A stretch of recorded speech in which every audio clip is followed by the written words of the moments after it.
What's up guys, Junkencraft here. Today I'm going to be showing you how to make an entire village out of just foam, cardboard, and hot glue. Let's get right into it. I made this guy about 6 months ago while practicing for another Scratch build I was working on. It's not the best, it does not have an interior that is actually painted, but I still think it looks pretty decent. So I want to make an entire village that is similar to this theme. For Medieval Town, let's include 2 additional houses, 1 big well for our villagers to get fresh water, and then finally, let's make a big tavern so everyone can get their brewskis at the end of the night. Here's a little sneak peek of the village I made. Make sure you guys give this video a like because this took a long time. Okay, let's get right into it. Okay guys, since we're starting with building houses, let's use this leftover chipboard we used in a game build episode. I told you guys you always should store your offcuts, and this is why. First thing I want to do is make these edges a little bit cleaner, because right now they're kind of wonky. It's looking a lot cleaner already. Now I need to do it with this bigger piece. But just be careful you don't slice off your fingers, guys. It's looking better as well. So we have our 2 bases done. Now, to make it look like our original house, let's go ahead and start slicing some foam for these bricks down here. The foam we're using is just normal pink insulation foam. You can get this at Home Depot or Lowe's. It's pretty cheap, so I think it's a pretty good material to make stuff out of. But now that we have this, let's cut it into little strips. Now it's very important that you use a very sharp knife when you do this. With a dull knife, you end up just destroying the foam and ripping it apart. So we have our pieces of foam. Let's start cutting these down into a little bit smaller squares. If you guys see tearing like this on your foam, it means your knife is dull, and you should probably be using a new one. Oh, well, that was a lot of slicing, and this is probably only going to be enough for both the houses. I bet we're going to have to do more for the well and the tavern. But, let's start messing around. Let's have our imaginations take control. Start in this small little one first. On the original house, we have these wooden beams. To make those, I actually used these balsa wood beams I found on Amazon. They're very useful for creating structural beams. I'm going to be using the same for our new building right here. Let's start playing around and putting blocks down. Okay guys, let's start placing these beams on the outside of this chipboard. They'll act as structural support for us. Let's cut, I don't know, like 15 of these beams down to size. Once I got into the groove of this, I started pumping these out very fast, but I'm sure if I had a miter saw, I could have been even faster. Okay, that took a hot minute, but we got a lot of little tiny sticks to work with. Oh, and these are going to work very nicely. I have my hot glue gun right here. With hot glue guns, you can actually burn the foam if you have it on high heat. That's why I always have mine on low. Okay, how am I gonna do this? I'm just gonna go with the flow, like a jellyfish in the ocean. We're gonna get this thing together.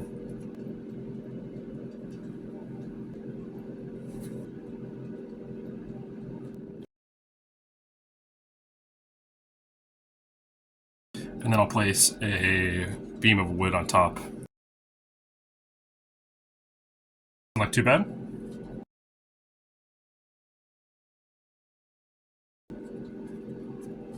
Holy crap, guys. 55 minutes later, and we have the bottom stone layer completed.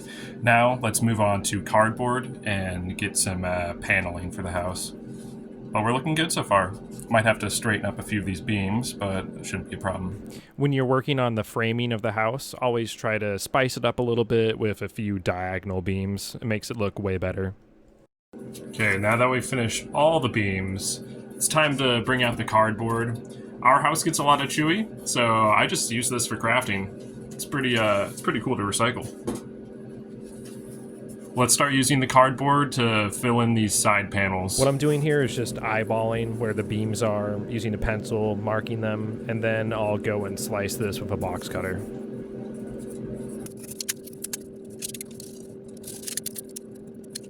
This should hopefully fit right in one of these panels.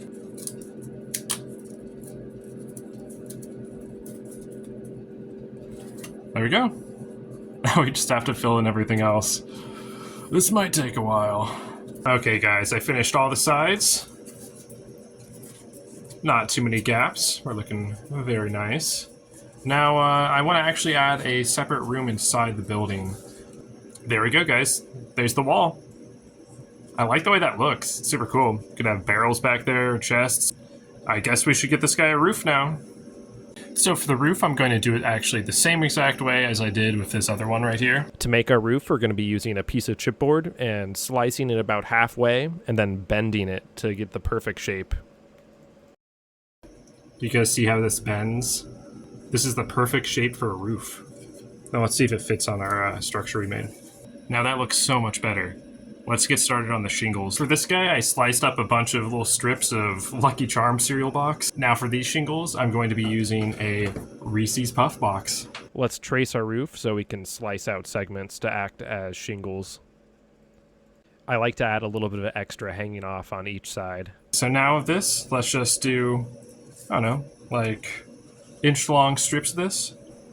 This stuff is super easy to cut. Screw cardboard. We cut out all of our strips, and now watch this.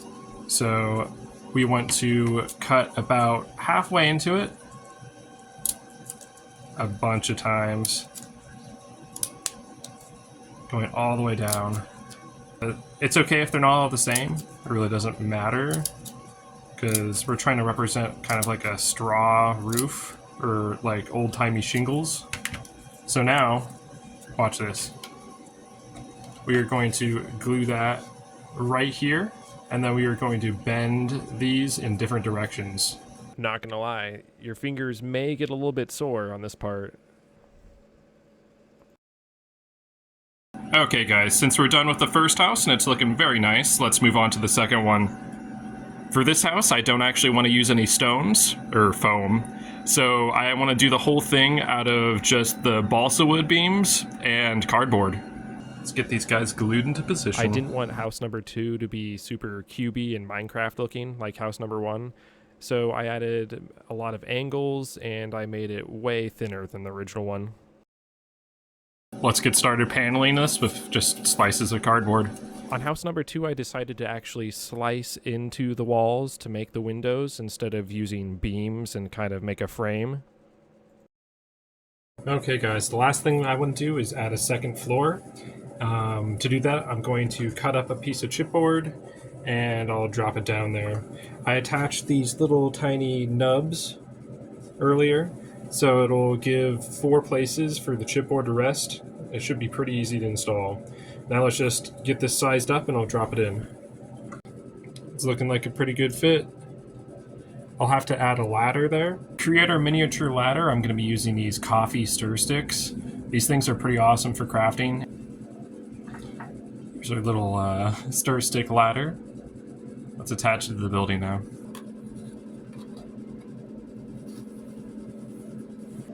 Let's get shingling.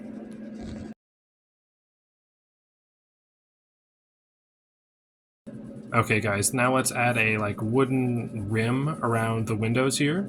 We're gonna do that with popsicle sticks. So I'm gonna chop them to size and then we're gonna glue them around the windows. I actually used scissors to cut all these up and then I used hot glue to glue them down. We modified all the windows, guys. It's looking a lot better than it did before. So we just wrapped up house number 2. Now we can move on to the easiest part of the build today, which is the well. Now it's time to make the well. We're going to be using a piece of chipboard, some little foam blocks that we cut out for the first part, and a compass so we could actually make a perfect circle. There's our circle. Now I think it's going to be easier to cut that out with scissors compared to a box cutter.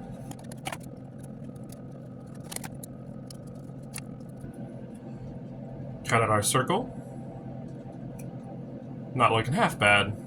Now we can start working on getting the brickwork down. For the well, I added 2 layers of stones, then added some beams and threw a roof on it. It was really easy. Here's our completed well. I really like the scale. It looks like our little knight here would actually be able to turn that and get water. So let's move on to the third and final part, the tavern. So here's what our floor is looking like right now. I wanted this place to be a lot larger than any of the other structures. So let's do a little speed run of getting all the beams down and see how we're looking from there. Even though the tavern's a lot larger, we're using the same techniques as the previous builds. Let's start getting everything The only glued thing down. different on the tavern is we are going to have one wall be a massive chimney that goes all the way up. Okay guys, I finally finished with the chimney. It's looking pretty decent. I like how randomized all the blocks are. But now we can finally move on to paneling. As you can see, things have definitely changed a little bit. As in, we're basically done. We just need to work on the roofing, and then we're gonna be able to paint everything. I cut out a piece right here, and I'm gonna slide it over the chimney like that. And then I'll be able to fold this in the middle and lay it on top. There we go, guys. I think it's time to get everything painted with this Krylon spray paint. Let's head outside. Okay, guys, we made it outside. Make sure you have a respirator for this part, because you still want to be able to breathe after this. I've heard in the past that spray paint can actually melt through foam. Let's test that out before we ruin everything we just created.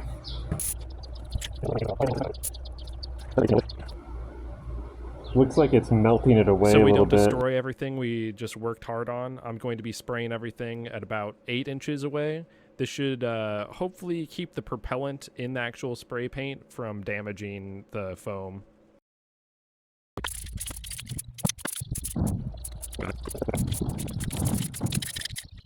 Everything's been spray painted and we just brought it inside, guys. I'm going to paint everything else basically exactly just like this. To copy this exactly, those are the paints I'm using. Now let's hop right into painting. I'd say painting was the hardest part of this project by far. Here's the village in all of its glory, and I'd say we did a very good job at duplicating the theme of this original building. Here's house number 1. Do a quick little spin around.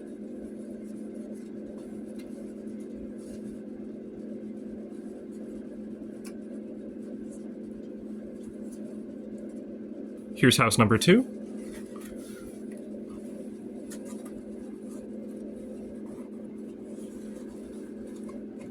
I really like these angled beams and all the windows.